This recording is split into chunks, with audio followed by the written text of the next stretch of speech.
সম্মানিত ভিউয়ার্স, আমরা আছি পতেঙ্গা সমুদ্র আমরা আছি চট্টগ্রামের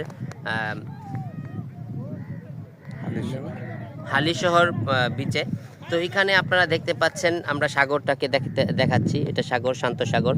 এখান থেকে যে খুঁটিগুলো দেখা যাচ্ছে, এখানে জাল ফেলানো আছে। যখন জোয়ারের পানি উপরে উঠে তখন জালগুলো তুলে দেয় এবং পানি চলে যাওয়ার সাথে সাথে মাছগুলো এখানে আটকে পড়ে যায়, আবার এই জালগুলো নিচে রেখে দেয়।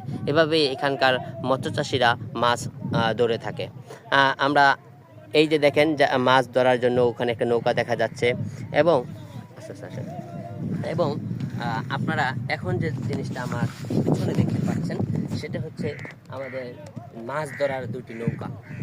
এই লাল রঙের মেটাল বডি এই নৌকাটি মাছ ধরার কাজে জেলেরা ব্যবহার করে থাকে। এখান থেকে প্রায় 200 গজ পশ্চিমে হচ্ছে আমাদের বঙ্গোপসাগর। এটা হালিশহরের চট্টগ্রাম থেকে। আপনাদেরকে আরেকটা গুরুত্বপূর্ণ জিনিস দেখাবো। এই এত বড় বডিটা কিভাবে চলে দেখেন বন্ধুরা।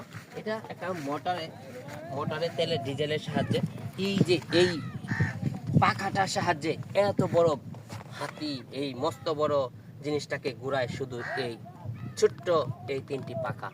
এই 3টি পাখার অতি ঘর্ষণে এবং ঘূর্ণিপাকের ঘোরার কারণেই এই বড় বড় জাহাজগুলো সাগরের মাঝে বিচরণ করে।